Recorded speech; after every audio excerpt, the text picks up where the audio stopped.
สวัสดีค่ะก็กลับมาช่องรักสุขภาพอีกแล้ววันนี้มาชวนทำเมนู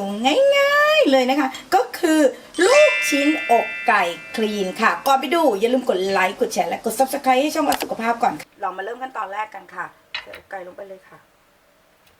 ซึ่งเราเอาหนังออกเรียบร้อยแล้วนะคะ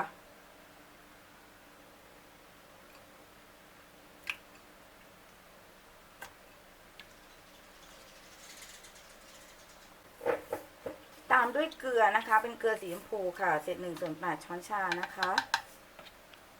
พริกไทยดำตามชอบเลยนะคะต่อไปนะคะเป็นผงฟู1 ช้อนชานะคะต่อไปนะคะเป็นผงฟู1 ช้อนชาค่ะ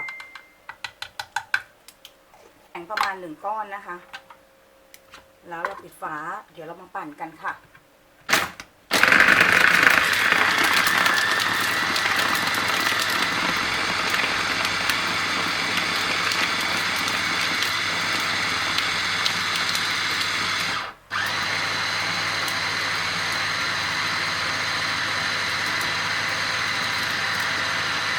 เนี่ยเราจะต้องได้หรือยังนะคะอันนี้นะคะก็เป็นเนื้อที่โอเคแล้วนะคะหลังจากนั้นนะคะเดี๋ยวเราจะพักส่วนนี้ในตู้เย็นกันนะคะ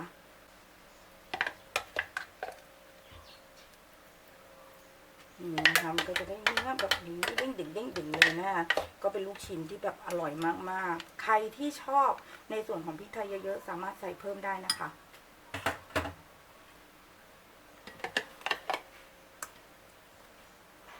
นะคะ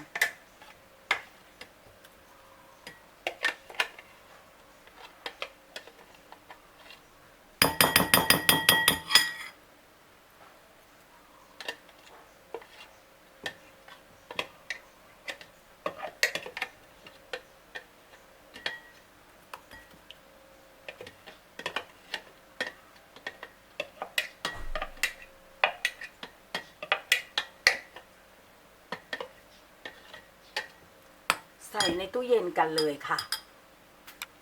เราทิ้งไว้ในตู้เย็นนะ30 นาทีแล้วมันก็จะเป็นอย่างนี้นะเดี๋ยวเราจะไปต้มน้ำกันนะคะทำลูกชิ้นก่อนเนาะซึ่งเราสามารถที่จะทำน้ำจิ้มกินกับน้ำจิ้มได้ในมื้อเย็นนะเพราะมันจะอิ่มมากๆนะคะเดี๋ยวเราก็จะปิดไว้อย่างนี้นะเดี๋ยวเราตัดมุมนะคะโดยที่เดี๋ยวเราจะไปตั้งน้ำกันก่อนเนาะเราก็ปิดไว้ลักษณะอย่างนี้นะคะเดี๋ยวเราก็ตัดตรงนี้ออกแล้วเราก็ไปจัดการกันต่อนะคะค่ะพอน้ำเดือดพล่านอย่างนี้นะคะเราก็จะตักนะคะในส่วนของถุงนะถุงด้านหน้าอย่างนี้นะคะแล้วบีบลงไปค่ะ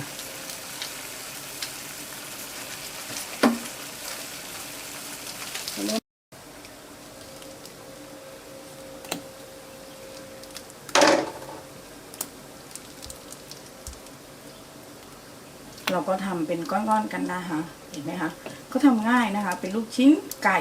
อกไก่คลีนแบบง่ายๆนะคะเดี๋ยวเราจะกินกับน้ำจิ้มกันนะคะ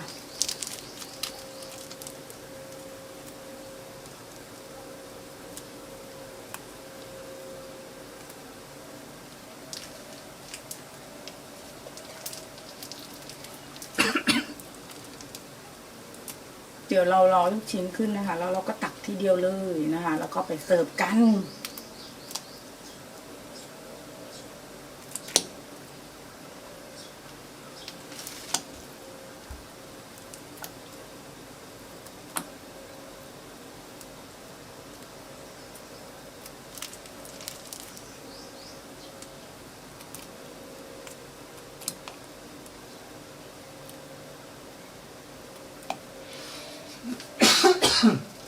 นี่นะคะเดี๋ยวมันก็จะลอยขึ้นมาตลอดเลยนะแล้วเราก็เอามาเสิร์ฟนะคะพร้อมกินนะคะกับน้ำจิ้มนะคะไม่ว่าจะเป็นสูตรคีโตหรือน้ำจิ้มสุกี้คลีนก็ได้นะคะ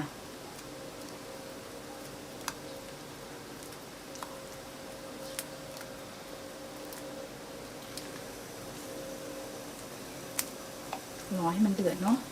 ถ้ามันขึ้นมาเราก็ตักส่วนที่มันขึ้นมาก่อนนะคะแล้วก็น็อกน้ำไว้ถ้าเกิดอยากให้มันเด้งนะก็เป็นน้ำแข็งนะคะ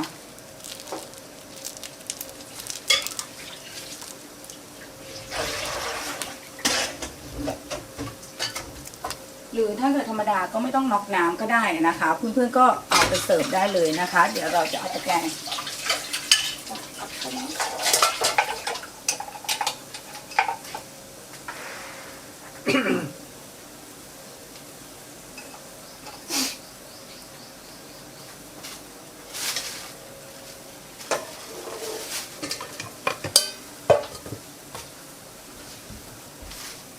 ค่ะทีนี้นะคะเราก็ตักนะคะในส่วนของลูกชิ้นที่ขึ้นมาทั้งหมดนะเราก็ตักนะคะแล้วก็ไปพักกันนะคะพร้อมเสิร์ฟเห็นไหมคะจะเห็นลูกชิ้นแบบง่ายๆกันเลยนะคะเดี๋ยวเราจะเสิร์ฟกันค่ะ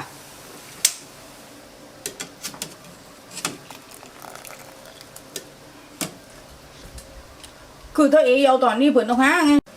นะคะก็เป็นลูกชิ้นไก่คีนกันเลยนะคะเดี๋ยวเราจะกินเสิร์ฟคู่กับน้ำจิ้มกันนะคะ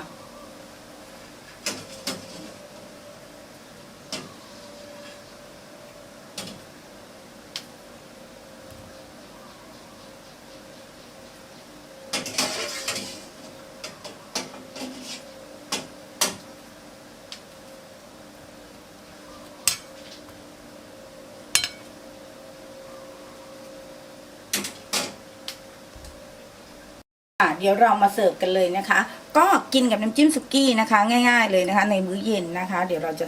เสิร์ฟกับน้ำจิ้มสุกี้กันค่ะจิ้มลงไปนะคะแค่นี้นะคะเราก็ได้แล้วนะคะสำหรับลูกชิ้นไก่อกไก่คลีนนะคะแบบง่ายๆในมื้อเย็นกันนะคะน้ำจิ้มสุกี้ก็เป็นน้ำจิ้มสุกี้คลีนนะคะซึ่งเดี๋ยวจะมาทยอยลงคลิปให้นะคะสำหรับคลิปนี้นะคะทีมงานรักสุขภาพขอลาไปก่อนค่ะถ้าชอบคลิปนี้อย่าลืมกดไลค์กำลังใจช่องรักสุขภาพด้วยค่ะและที่สำคัญอย่าลืมกดแชร์เพื่อบอกต่อคลิปดีๆนะคะเจอกันใหม่คลิปหน้าสวัสดีค่ะ